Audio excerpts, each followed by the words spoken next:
حفاظت فرمائے، اس کی حفاظت فرمائے اور اس کی زبان میں اور علم میں اضافہ فرمائے، جس نے ان مقلدین کے نہ صرف اعتراضات کے جواب دیتے ہیں بلکہ ان کو بے زبان اور ان کی زبان کو بند بھی کر دیتے ہیں۔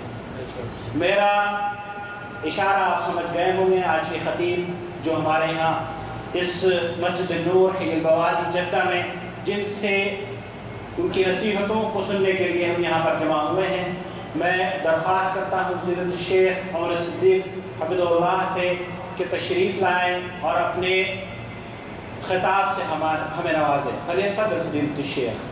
السلام علیکم ورحمۃ اللہ وبرکاتہ۔ الحمد للہ وحدہ والصلاة والسلام علی من لا نبی بعدہ وعلی آلہ واصحابہ والذین اتبعوہم بإحسان رضی اللہ عنہم ورضوا عنہ۔ اعوذ باللہ من الشیطان الرجیم قل جاء الحق وزهق الباطل ان الباطل کان زہوقا۔ اللہ تبارک و تعالی احکم الحاکمین رب العالمین کی حمد و ثنا کے بعد نبیوں کے امام پاک بازوں کے سردار نبی آخر الزمان جناب محمد رسول اللہ صلی اللہ علیہ وآلہ وسلم کی ذات اقدس پر انگنت لا تعداد بے شمار درود و سلام۔ قرآن مجید کا جو حصہ میں نے ابھی آپ کے سامنے تلاوت کیا ہے، اللہ تبارک و تعالیٰ نے اپنے نبی کو کہا کہ آپ کہہ دیجئے حق آ گیا اور باطل مٹ گیا، بے شک باطل مٹنے والا ہے۔ سامعین محترم، بر صغیر پاک و ہند میں دار الحدیث دہلی میاں نذیر حسین محدث دہلوی رحمۃ اللہ علیہ اور ان کے تلامذہ نے خدمت دین کے لیے ایسے مثالی روشن کام کیے جو آج بڑے جاندار اور شاندار الفاظ کے ساتھ دنیا میں ذکر کیے جاتے ہیں۔ ہمارا جرم کیا ہے کہ ہم نے انسانوں کا تعلق قبروں سے توڑ کر اللہ کے ساتھ جوڑا ہے، اور جو لوگوں نے اپنے مظلومہ مقتدا و پیشوا بنائے کہ جن کے حلال کو لوگ حلال سمجھتے اور حرام کو حرام سمجھتے، ہم نے ان کے ساتھ مذہبی نسبت کو توڑ کر ان کو اس بات کا فہم دیا نبی صلی اللہ علیہ وآلہ وسلم اللہ کے آخر کر لیے اور ہماری رشد و ہدایت کے لیے وہ معمور ہوئے، اور ان کے لائے ہوئے دین پر بلا شک عمل کرنا کسی کے اندر مومن اور مسلمان کی رجا ہے۔ اب ایک بڑا المیہ ہے کہ بر صغیر پاک و ہند میں قبر پرستی کرنے والے اپنے آپ کو اہل سنت کہتے ہیں، تقلید جامد کرنے والے اپنے آپ کو اہل سنت کہتے ہیں۔ قبر پرستی کرنے والا کبھی بھی اہل سنت نہیں ہو سکتا، اور یہ بات یاد رکھیے، حدیث اور امام کا قول ٹکرائے، امام کا قول نہ چھوڑے، حدیث کو چھوڑ دے، ایسا شخص یا ایسا گروہ اس کا کبھی بھی اہل سنت والجماعت کے ساتھ دور کا بھی تعلق نہیں۔ اب ان حالات میں ہمارے اسلاف نے سلف صالحین کا وہ وصف بطور پہچان کے متعارف کروایا کہ جب شخصیت پرستوں نے اور قبر پرستوں نے اپنے آپ کو اہل سنت کہلوایا تو انہوں نے ان کے مقابلہ میں لفظ اہل حدیث بطور اپنی پہچان کے لوگوں کے اندر متعارف کروایا۔ اب آج کی جو میری گفتگو ہے اہل حدیث پر اور منہج اہل حدیث پر جو اعتراضات ہیں، اور یہ اعتراضات 1.5 صدی سے زائد عرصہ سے جاری ہے، اور اعتراضات کرنے والے سمجھتے ہیں کہ یہ بڑے وزنی اعتراضات ہیں اور اہل الحدیث کے پاس ان اعتراضات کے کوئی جوابات نہیں۔ انشاءاللہ اس پر گفتگو۔ سب سے پہلی بات، ہمارے متعلق یہ بات کہی جاتی ہے کہ یہ بر صغیر پاک و ہند میں انگریز کے دور میں فرقہ ظاہر ہوا، لفظ اہل حدیث انہوں نے انگریزوں سے الاٹ کروایا، ہم پرانے ہیں یہ نئے ہیں، ہم قدیم ہیں یہ جدید ہے۔ کیوں بھائیوں یہ اعتراض کیا جاتا ہے؟ یہ اعتراض نہیں کیا جاتا، اعتراض کیا جاتا ہے۔ اب اس اعتراض کے 2 جواب۔ پہلا جواب لفظ اہل حدیث پر کہ کیا لفظ اہل حدیث سلف صالحین کے اندر موجود تھا یا موجود نہیں تھا؟ آج کچھ لوگ ہیں جو یہ کہتے ہیں کہ ہم اہل حدیث ہی بنا رہے ہیں، اصلی اہل السنہ کے منہج پر ہی کام کر رہے ہیں، لیکن لفظ اہل حدیث استعمال کرنے سے وہ کتراتے ہیں۔ یقین جانیے کہ جو فرق باطلہ کے مقابلہ میں لفظ اہل حدیث استعمال کرنے سے کترائے، وہ اپنے ایمان کی فکر کرے کہ اس کے عقیدے اور اس کے منہج میں کمزوری ہے۔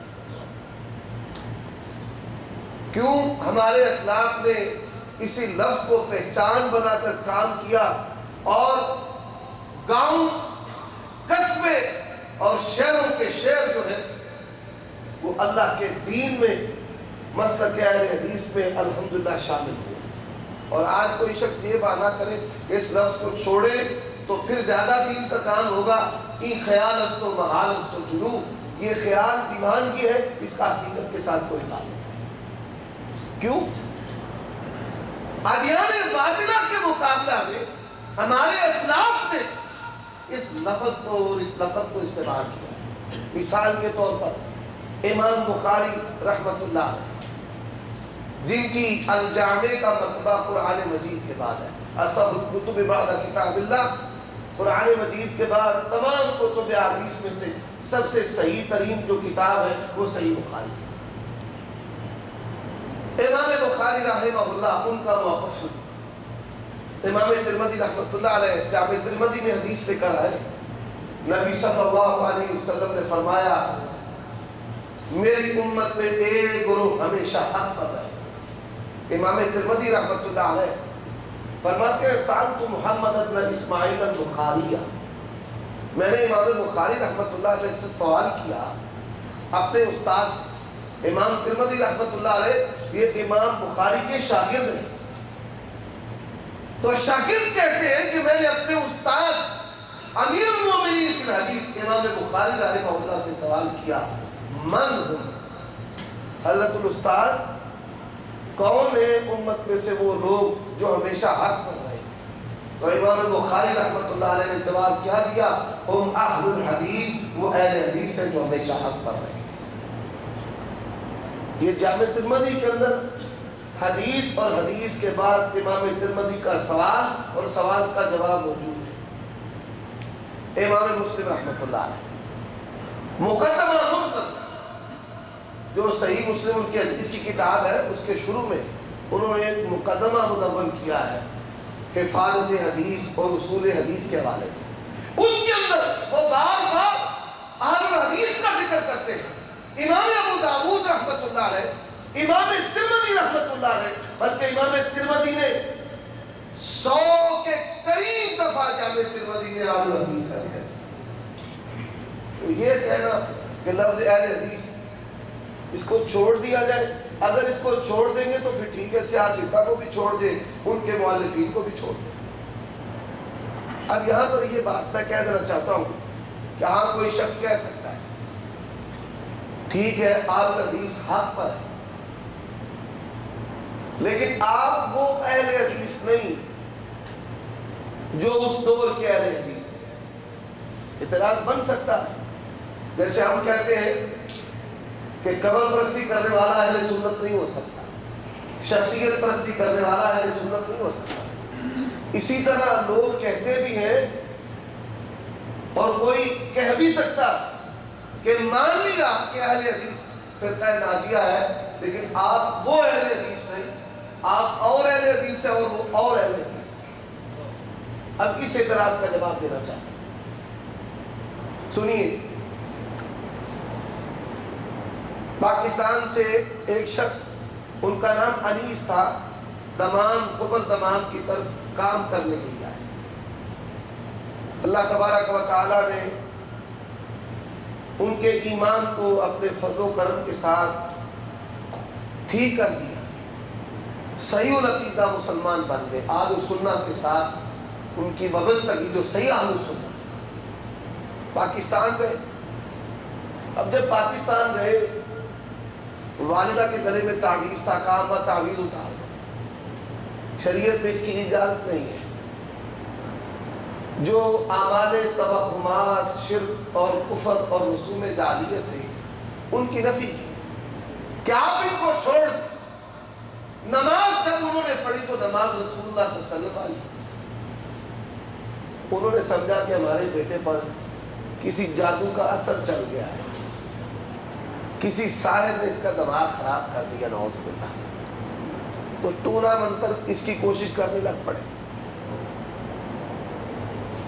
جب ان کی یہ کوشش نہ مراد تو انہوں نے کیا کیا، علماء کو بلوایا کہ ہمارے بیٹے کو سمجھائیں، ہم تو نسلوں سے اسی طریقے پر چلتے آ رہے ہیں۔ علماء کو بلوایا، علماء سے ان کی گفتگو ہوئی تو علماء جو ہے وہ اس کو مطمئن نہ کر سکے، بلکہ لاجواب ہو کر چلے جاتے ہیں۔ بلاخر نتیجہ کیا نکلا کہ تم بھی مناظر لے آؤ، ہم بھی مناظر لے کے آتے ہیں، میدان میں بات ہوگی، پورا گاؤں سنے گا، یا آر یا پار، یا تم ہماری طرف یا ہم تمہاری طرف۔ اب جو بات طے ہوئی دونوں کے درمیان، وہ بات یہی تھی کہ جس اعتراض کا میں آپ کو جواب سنا رہا ہوں کہ آپ انگریز کے دور میں ظاہر ہوئے، آپ نے ان سے لفظ اہل حدیث الاٹ کروایا ہے، ہم پرانے ہیں۔ اس نے دمام میں اپنے ساتھیوں کے ساتھ رابطہ کیا کہ میں یہاں پر آیا ہوں اور یہ حالات بن گئے، مجھے پاکستان میں کسی عالم دین کا، کسی مناظر کا نمبر دے جس سے میں رابطہ کر سکوں۔ بھائیوں نے میرا نمبر دے دیا، مجھ سے رابطہ کیا، میں نے ان کو کہا آپ تشریف لائیں، اہلا وسہلا مرحبا۔ اب میں ان کی تشریف آوری کے بعد جو کچھ ہوا وہ آپ کو اسی سوال اور اعتراض کے ضمن میں سنانے جا رہا ہوں۔ میں نے کیا کیا، مختلف لائبریریوں سے کچھ کتابیں جمع کی، کتابیں جب جمع کر لی تو ان کو کہا جا کر آپ مناظرے کی تاریخ طے کریں۔ مناظرے کی تاریخ طے ہو گئی۔ جب مناظرے کی تاریخ طے ہوئی، میں اپنے ساتھیوں کو لے کر وہاں پر چلا گیا۔ پورا گاؤں جو ہے وہ ایک میدان جمع تھا، لاؤڈ اسپیکر لگا ہوا، دونوں اطراف، ادھر بھی اسپیکر ادھر بھی اسپیکر۔ نمبردار جو ہے وہ اس کا عزیز رشتہ دار تھا، اس نے کہا خبردار گاؤں کے افراد میں سے کوئی شخص نہیں بولے۔ دونوں علماء کی بات ہوگی اور ہم سنیں گے، حق سچ کا فیصلہ ہوگا، یا یہ ہمارا مسلک اپنا لے گا یا ہم اس کا مسلک اپنا۔ مجھے کہا کہ آپ اپنا موقف پیش کریں۔ میں نے کہا میرا موقف یہ ہے کہ جو عقیدہ و عمل محمد رسول اللہ صلی اللہ علیہ وسلم کا تھا، صحابہ کرام کا تھا، اللہ کی قسم وہ عقیدہ عمل، وہ ایمان، وہ منت میرا ہے۔ اور میری جماعت فرقہ ناجیہ ہے، میری جماعت قدیم ہے، میری جماعت کے دلائل بھی قدیم ہے۔ میں نے یہ موقف لکھ دیا۔ اب میں نے مولوی صاحب کو کہا مولوی صاحب آپ یہاں پر لکھ کر دیں کہ ہمارے عقائد اور ہمارے مسائل وہی ہیں جو رسول اللہ صلی اللہ علیہ وسلم کے. پہلی بات ہمارا منہج وہی ہے جو صحابہ کرام کا ہے. دوسری بات اور یہاں پر لکھے کہ ہماری جماعت سب سے قدیم اور ہمارے دلائل بھی سب سے قدیم. مولوی کہتا میں نے تو نہیں لکھنا، جو تو نے لکھا ہے تو اس کو ثابت کر، میں اس پر اعتراضات کروں گا. اب پہلے تو اسی پہ بحث ہوتی ہے کہ میں نے لکھ دیا ہے، بیان بھی کیا ہے، آپ کیوں نہیں لکھتے؟ جب آپ کا دعویٰ ہے کہ ہم حق پر ہیں، ہم پرانے ہیں، ہم حنفی ہیں، حنفیت امت کو ایک کرتی ہے، تو لکھو. کیوں نہیں لکھتے؟ مولوی صاحب نے کہا میں نہیں لکھوں گا. آپ اپنے دعوے کو ثابت کریں، اگر ثابت نہ کیا میں نے نقیض وارد کر دیا، بس آپ غلط آپ جھوٹے. یہ تو کوئی طریقہ نہیں. یہ ایک شخص چور ہے، دوسرا کہ بھئی تو بھی چور ہے. الزامی جواب، تحقیقی جواب. تو یہاں پر لکھنا پڑے گا. قصہ مختصر ادھر ادھر کی بڑی باتیں ہوئی، مولوی صاحب نے لکھ کر نہیں دیا. نمبردار بات کو سمجھ گیا، دنا آدمی تھا. اس نے کہا حافظ صاحب کھڑے ہوں، آپ اپنے موقع پر دلائل پیش کریں. میں نے کہا جی کچھ سادہ باتیں ہیں، کچھ علمی باتیں ہیں، علمی باتوں کو بھی میں سادہ انداز میں کرنے کی کوشش کروں، اور جب تک میں اپنی بات مکمل نہ کر لوں کوئی شخص میری گفتگو کے اندر بولے گا نہیں. اس نے پابند کر دیا مولوی صاحب آپ ہی نہیں بولیں گے، کوئی اور شخص نہیں بولے گا، بولیے. میں نے کہا دیکھیے ان کے امام اعظم ابو حنیفہ رحمۃ اللہ علیہ، میرے امام اعظم محمد رسول اللہ صلی اللہ علیہ وسلم، میرے امام اعظم کی بات دین ہے، ان کے امام اعظم کی بات دین نہیں. میرے امام اعظم پر وحی آتی تھی، ان کے امام اعظم پر وحی نہیں آتی تھی. ان کا امام اعظم میرے امام کا کلمہ پڑھتا تھا، میرا امام ان کے امام کا کلمہ نہیں پڑھتا تھا. ان کا امام اعظم میرے امام کا امتی ہے، میرا امام اعظم ان کے امام کا امتی نہیں ہے.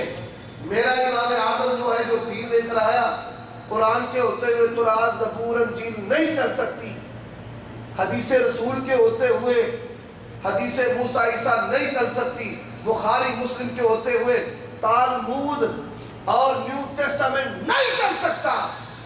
اسی طرح میرے امام اعظم کی جہاں بات آ جائے ان کے امام اعظم کی وہاں بات نہیں چل سکتی. پہلی بات میں نے کہا میرے مسلک کے جو دلائل ہے قرآن ہے. قرآن انگریز کے دور سے پہلے، ملکہ وکٹوریہ کے دور سے پہلے آیا. یہ بات میں ہے مجھ سے جواب دیں. بخاری مسلم کی بات کرتا ہوں، بتائیں کہ بخاری مسلم ملکہ وکٹوریہ کے دور سے پہلے کیا یہ بات کی. میرے امام اعظم ختمی المرتبت صلی اللہ علیہ وآلہ وسلم انبیاء و رسول سے افضل و برتر و اعلیٰ، ان سا کوئی ہے، ان سا کوئی نہیں. اور ان کے جو امام اعظم ہیں ان سے بڑے بڑے علماء موجود. یہ باتیں ہوئی، میں نے کہا آ جائیں اس پہ تحقیقی مواد اب میں پیش کرنے لگا. یہ بات یاد رکھیے، جماعت اہل حدیث کا یہ ترہ امتیاز ہے کہ ہمارا کوئی بھی عقیدہ و عمل ہے وہ نص سے ثابت ہے، اس پر اللہ کی کتاب قرآن سے آیات ہم پیش کریں گے، رسول اللہ صلی اللہ علیہ وسلم کے فرامین پیش کریں گے. میں نے کہا اس کا میں تحقیقی جواب دینے لگا ہوں. ائمہ محدثین نے کس طرح قرآن مجید کی تفاسیر مرتب کی، کتب احادیث مرتب کی ہے، جیسے صحیح بخاری ہے، صحیح مسلم ہے، ابو داؤد، ترمذی، نسائی، ابن ماجہ ہے. اسی طرح انہوں نے عقیدے کی کتابیں لکھی. ان کے دور میں باطل فرقے ظاہر ہوئے تو انہوں نے ان کے مقابلہ میں عقائد کی کتابیں مرتب کی. اور دوسری صدی سے لے کر دارالعلوم دیوبند اور دارالعلوم بریلی دونوں مدارس اور دونوں مدارس کے بانیان کی پیدائش سے پہلے تک امت مسلمہ کی جو عقائد کی کتابیں ان کو جمع کر. حافظ ابن ابی شیبہ رحمۃ اللہ علیہ نے کتاب العرش یہ عقیدے کی کتاب لکھی. امام بخاری رحمۃ اللہ علیہ کی کتاب التوحید، حافظ ابن خزیمہ رحمۃ اللہ علیہ کی کتاب التوحید، حافظ ابن مندہ رحمۃ اللہ علیہ کی کتاب التوحید کتاب الایمان، عقیدہ تحاویہ امام تحاوی رحمۃ اللہ علیہ کا، الشریعہ امام آجری رحمۃ اللہ علیہ کی، کتاب العلوم امام زہبی رحمۃ اللہ علیہ کی، اثبات و صفات العلوم مقدسی رحمۃ اللہ علیہ کی، کتاب الاسماء والصفات امام بیہقی رحمۃ اللہ علیہ کی، شرح اصول اعتقاد اہل سنہ والجماعہ اور شرح عقیدہ تحاویہ، تمام عقائد کی کتابیں جمع کر لے. میں نے کہا تم اپنے عقیدے ان کتابوں پر پیش کرو، میں اپنے عقیدے پیش کرتا ہوں. اللہ کی قسم 72 فرقے فیل ہیں. اگر کوئی پاس ہونے والی جماعت ہے تو صرف اہل حدیث جماعت ہے. اہل حدیثوں یہ بات اپنے ذہن میں پوست کر. اکثر میں اہل حدیثوں سے پوچھتا ہوں کہ تمہارے عقیدے کی کوئی کتاب، کیا کہیں گے؟ کہیں گے جی عقیدے کی کتاب، ہمارے عقیدے کی کتاب جو ہے وہ تقویۃ الایمان ہے. کوئی اور تھوڑا جانتا ہو تو اس سے پوچھیں آپ کے عقیدے کی کتاب، کہے گا ہمارے عقیدے کی کتاب کتاب التوحید شیخ الدعوہ محمد بن عبد الوہاب رحمۃ اللہ علیہ کی. لیکن یہ یاد رکھیے کہ یہ عقائد کی کتابیں جو میں نے آپ کے سامنے ابھی پیش کی ہیں، اور ان کے علاوہ اور بھی عقائد کی کتابیں ایک جماعت کے عقائد کی کتابوں کے مطابق ہے، سلف صالحین کے عقیدوں کے مطابق. اب آئیں اعمال کا مسئلہ، اس پہ بھی بات کرتے ہیں. رفع الیدین بڑا معرکۃ الآراء مسئلہ. رفع الیدین ہم کیوں کرتے ہیں؟ نبی صلی اللہ علیہ وآلہ وسلم نے کیا چھوڑا نہیں، اور یہ میری بات نہیں، امام بخاری رحمۃ اللہ علیہ کی بات. اللہ کے پیغمبر نے چھوڑا نہیں، نبی کے یاروں نے اس کے بغیر نماز پڑھی. رفع الیدین کا مسئلہ ہے. اب اس کے مقابلے میں کیا کہتے ہیں؟ وہ بغلوں کے نیچے بت رکھتے، یا کیا کہیں گے شریر گھوڑوں کی طرح دمے لاتے. بات سمجھ آ رہی ہے بھائی؟ یہ ان کا اعتراض، یہ لبے لباب. لیکن آپ آئیے اس مسئلے کی اہمیت پر غور کریں کہ یہ کتنا اہم مسئلہ ہے کہ ائمہ محدثین رحمہ اللہ نے باقاعدہ طور پر رفع الیدین کرنے پر کتابیں لکھی، جن میں سید الفقہاء والمحدثین امام بخاری رحمۃ اللہ علیہ، امام بخاری نے رفع الیدین کرنے پر کتاب لکھی ہے جس کو جز رفع الیدین کرتے ہیں، اور 40 کے قریب احادیث پیش کی ہیں، اور نہ کرنے والے دلائل کا محاسبہ کیا اور ثابت کیا ہے کہ اللہ کے پیغمبر کی ایسی سنت ہے جس کا ترک اور نسخ رسول اللہ سے ثابت ہے نہیں. آپ کو بڑی کتابیں مولوی بتائیں گے، کوئی خود بات کے لیے نُظرۃ المجالس کا آپ کو بتائے گا، کوئی قصے کہانیوں کے لیے کوئی کتاب بتائے گا، لیکن ان مولویوں نے کبھی یہ نہیں بتایا کہ امام بخاری رحمۃ اللہ علیہ نے رفع الیدین کرنے پر کتاب لکھی ہے. اور صرف امام بخاری نے نہیں لکھی، امام سبکی رحمۃ اللہ علیہ، ابن حجر رحمۃ اللہ علیہ، ابن الملقن رحمۃ اللہ علیہ، اور بڑے سارے ائمہ محدثین، بلکہ حافظ ابن قیم رحمہ اللہ نے رفع الیدین کرنے پر مستقل کتاب لکھی. لیکن سوال کرتا ہوں، بتائیے دنیا کے اس محدث کا نام کہ جس محدث نے رفع الیدین نہ کرنے پر کتاب لکھی ہو، یا رفع الیدین نہ کرنے پر اس نے کسی حدیث کی کتاب میں کہا مانا. تم نے ہمیں آگے رکھا ہوا ہے گالیاں دینے کے لیے، اصل حدیث کے ساتھ تمہاری دشمنی. صحابہ کرام کو ٹارگٹ تو نہیں کر سکتے، حدیث کو ڈائریکٹ ٹارگٹ نہیں کر سکتے، رکھا ہوا ہے ہمیں. گالی ہمیں دیتے ہیں، خوب سے باطن صحابہ کرام اور حدیث کے خلاف نکالے. اب یہ میں نے اس بندے کے سامنے تقریر کی، سنتے جائیے. میں نے کہا سینے پر ہم ہاتھ باندھتے ہیں. ائمہ محدثین نے باقاعدہ کتابیں لکھی ہیں، بلکہ آپ کے حنفی اکابرین نے اس پر لکھا. مولانا عبد الحی حنفی لکھنوی رحمۃ اللہ علیہ نے، علامہ سندھی رحمۃ اللہ علیہ. لیکن بتائیے دنیا کا وہ محدث جس نے زیر ناف ہاتھ باندھنے پر کوئی کتاب لکھی ہو یا بات لکھا ہو. آپ کو ایک بڑی دلچسپ بات سناتا ہوں. میں اپنے گھر میں سویا ہوا تھا, دین کی خدمت میں, مشقت کی صورت میں بسا اوقات دن میں بھی سونا پڑتا ہے. سویا ہوا تھا, صبح 8 بجے کا ٹائم ہوگا. ایک شخص آیا, اس نے دروازہ جو ہے وہ کھٹکھٹانا شروع کر دیا. ایک دفعہ کھٹکھٹایا, میں سویا رہا, سن کے پھر دوسری دفعہ کھٹکھٹایا. میں نے کہا تیسری دفعہ کھٹکھٹائے گا تو چلا جائے گا. پھر تیسری دفعہ کھٹکھٹایا, گیا نہیں. پھر چوتھی دفعہ کھٹکھٹایا, پھر 5ویں دفعہ کھٹکھٹایا. پہلے آہستہ آہستہ, پھر زور زور سے کھٹکھٹانا شروع کر دیا. باہر نکلا, میں بڑے غصے کے ساتھ دیکھا تو سفید داڑھی والا آدمی. دیکھتے ہی غصہ ٹھنڈا ہو گیا, کیونکہ بوڑھے بالوں کی حیا اللہ بھی کرتا ہے. فرمائیے میرے لیے کیا حکم ہے؟ کہنے لگے بیٹا حافظ آباد کا رہنے والا ہوں, یہ گجرانوالہ سے 50 کلومیٹر کے فاصلے پر ایک شہر. ہمارے گاؤں کا ایک شخص گجرانوالہ شہر کی ایک مسجد میں مولوی ہے اور بریلوی ہے. میں اس کو سمجھانے کے لیے آیا تو اس نے مجھے چیلنج دیا کہ سینے پر جو ہاتھ باندھنا ہے اس کو ثابت کر. تو میں نے ابھی آپ کو وہاں پر لے کر جانا. میں نے کہا ٹھیک ہے چلتے. کتابیں 2-3 میں نے ساتھ لے لی, صحیح بخاری, مسند احمد, ابن حبان.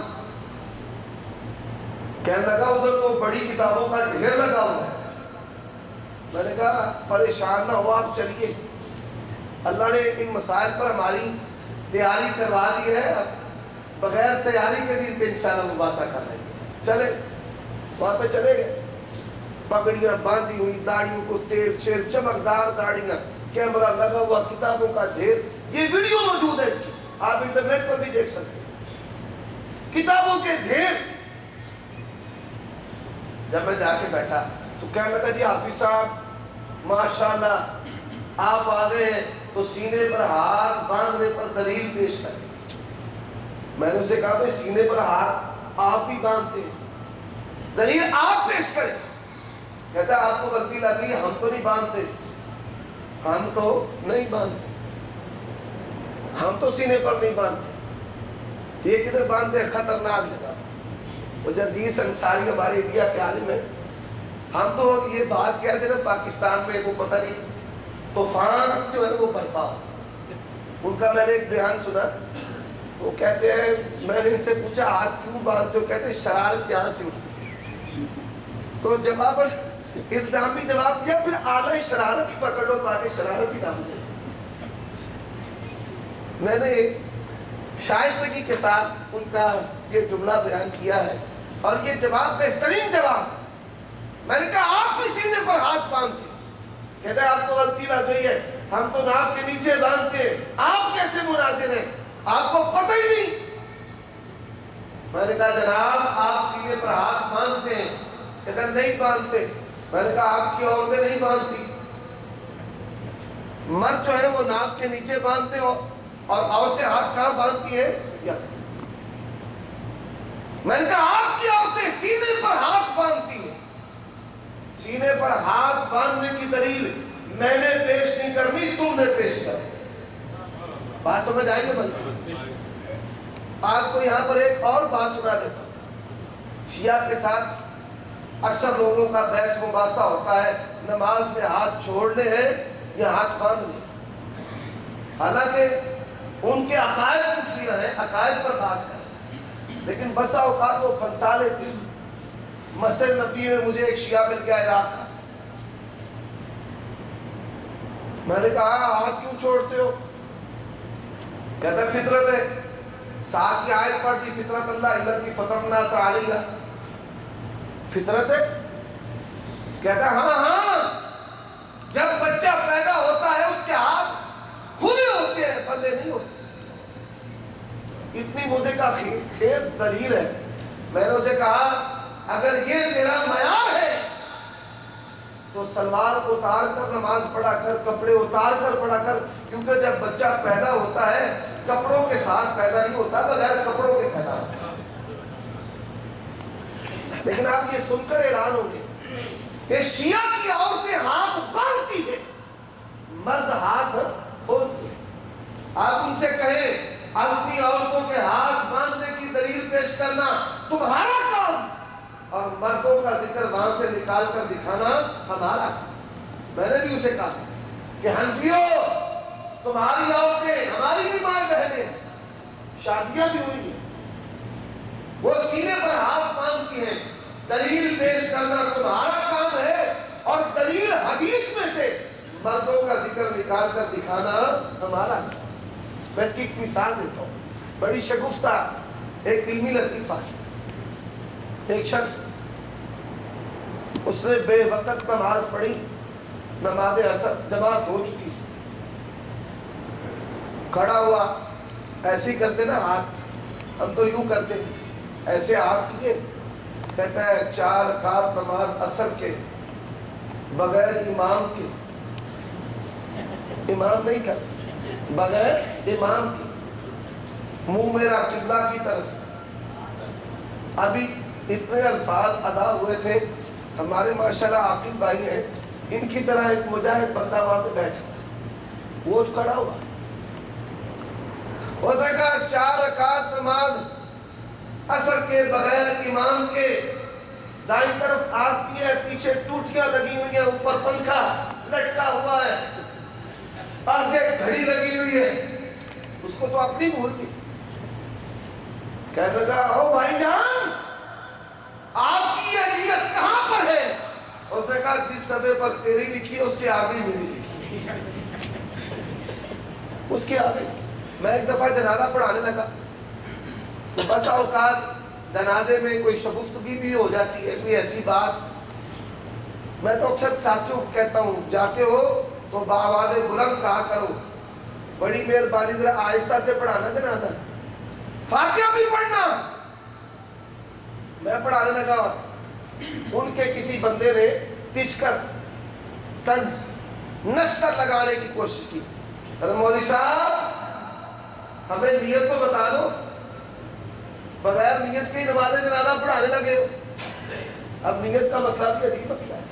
میں نے کہا جناب آپ یہ بتائیں کہ آپ نماز جنازہ پڑھنے کے لیے یہاں تشریف لائے ہیں یا جنازہ گاہ میں آلو لینے کے لیے تشریف لائے ہیں؟ کیا ہے؟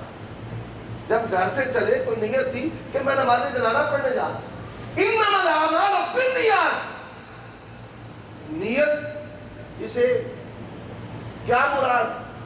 دل کے ارادوں کو کہتے ہیں کہ اعمال کا دار و مدار دل کی نیتوں، دل کے ارادوں سے۔ نیت کا معنی دل کا ارادہ، ارادۃ القلب، یہ نیت کا معنی۔ تو اللہ نے ہمارے بھائیوں کو ہدایت نصیب کرے۔ اب آ جائیے سینے پر ہاتھ باندھنے کا یہ مسئلہ بڑا معرکۃ الآراء مسئلہ۔ تیسرا مسئلہ اونچی آمین کہنے کا۔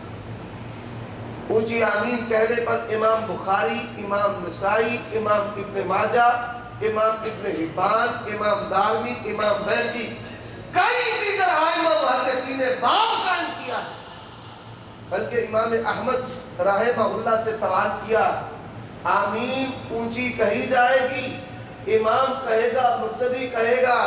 امام احمد نے قسم اٹھائی، ای واللہ، اللہ کی قسم، امام بھی کہے گا، مقتدی بھی کہے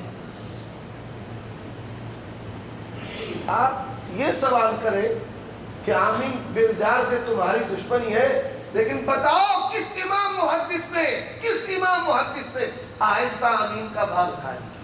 بتاؤ۔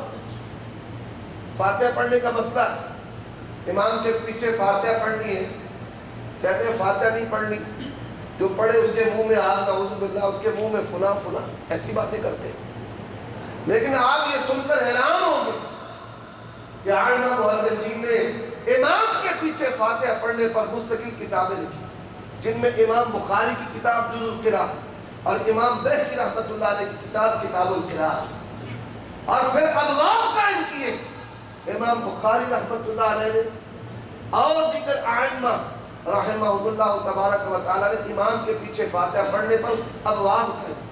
لیکن بتائیں اس محدث کا نام کہ جس نے امام کے پیچھے فاتحہ نہ پڑھنے پر کتاب لکھی ہو یا مسلک اہل حدیث عقیدہ و عمل میں جو پورا ایمان ہے وہ سلف کے ناز پر ہے.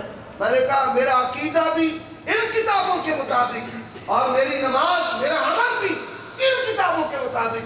بتا کون میرا اور کون خدا. مولوی صاحب کھڑے ہوتے کہتے ہیں یہ بہت خبیث ہے, یہ دجال ہے, یہ یوں ہے, ایسے ہے, ویسے ہے, گالیاں دینا شروع کر دی. وہاں پر بدباؤ لڑائی ہو. جو گاؤں کا نمبر تھا اللہ اس کو جزائے خیر دے, کھڑا ہو گیا, کہتا ہے مجھے بات ساری سمجھ میں آ گئی.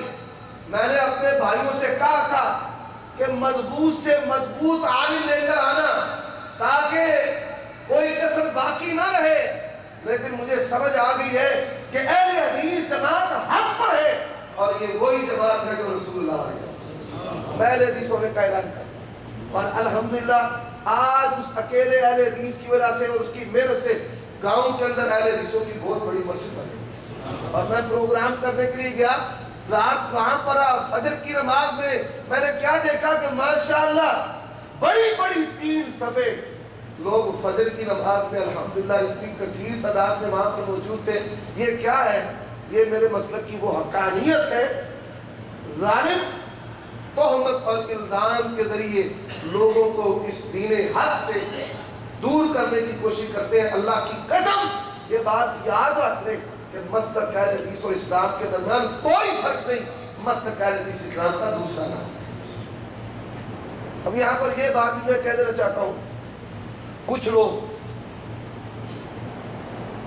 ان کو بڑا سمجھدار سمجھتے, کیا کہتے ہیں جی ہم تو اہل سنت ہیں, ہم تو اہل حدیث نہیں ہیں. یہ اب کیوں اہل حدیث نہیں ہے؟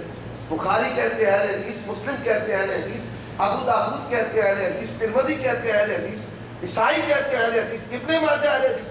کہتے ہیں حدیث کی تو کئی اقسام ہیں. آپ کون سے اہل حدیث ہیں؟ صحیح اہل حدیث ہے, ضعیف اہل حدیث ہے, موضوع اہل حدیث ہے, مرسل اہل حدیث ہے. کیا یہ تماشا ہے؟ اہل حدیث کا مطلب کیا ہے؟ کہ اہل حدیث اس کا مطلب و معنی اس مرتب سے مراد سمجھ. اس سے مراد اللہ کا قرآن حدیث ہے, رسول اللہ کی سیرت و صورت حدیث ہے, صحابہ کا منہج حدیث ہے, سلف کا فہم حدیث ہے. اہل حدیث ہم کہتے ہیں تو اس سے مراد کیا ہے کہ سلف صالحین کے منہج پر چلنے والے, ان کے فہم کے مطابق دین کو لینے والے, رسول اللہ صلی اللہ علیہ وسلم کی پیروی بغیر شرط کے کرنے والے, اور کتاب اللہ اس کی اطاعت و فرما برداری کرنے. یہ اہل حدیث کا مطلب. اور یہ جو بات ہے یہ 15ویں صدی کی ایک گندی پیداوار ہے. اگر کوئی شخص ایسے کہہ دے کہ آپ کون سے اہل سنت ہے, منسوخ اہل سنت ہے, متروک اہل سنت ہے, آپ اہل سنت حسنہ ہے, آپ اہل سنت سیئہ ہے, یہ کیا بدمعاشی ہے؟ حدیث کے اندر آتا ہے من سن سنتن حسنتن, من سن سنتن سیئۃ. یہ بات خواہ سنت کے بارے میں کہی جائے یا خواہ حدیث کے بارے میں کہی جائے انتہائی لچر بات ہے. حقیقت کے ساتھ اس کا کوئی تعلق نہیں. ائمہ محدثین نے اپنے آپ کو اہل سنت کہا ہے اور اپنے آپ کو اہل حدیث کہا ہے, اور اہل سنت اور اہل حدیث یہ دونوں مترادف منکر ہیں, ان کے اندر کوئی فرق نہیں. یہ بات نہیں. ابھی ایک اعتراض تھا, اس کا میں نے آپ کے سامنے جواب عرض کیا ہے. اب ایک اور مسئلہ یہاں پر بتا دینا چاہتا ہوں, تراویح کا مسئلہ, بڑا اہم مسئلہ. لوگ کہتے ہیں کہ حرمین طیبین میں 20 پڑھی جاتی ہیں, آپ کہتے ہیں آپ کہتے ہیں حج, ادھر تو 20 پڑھی جاتی ہیں. پہلے اختلاف کو سمجھیں کہ ہمارا اختلاف کیا. ہمارا ان لوگوں کے ساتھ اختلاف سنت کا ہے. وہ کہتے ہیں 20 سنت ہے, ہم کہتے ہیں 8 سنت. اختلاف سنت کا ہے, اختلاف جواز اور عدم جواز کا نہیں. 100 پڑھنے ہمیں کیا اعتراض ہے, لیکن اختلاف ہمارا سنت کا ہے کہ نبی صلی اللہ علیہ وآلہ وسلم نے. گجرات کے قریب ایک گاؤں میں مباحثہ ہوا, تو میں وہاں پر گیا, رمضان 25 رمضان تھا, تو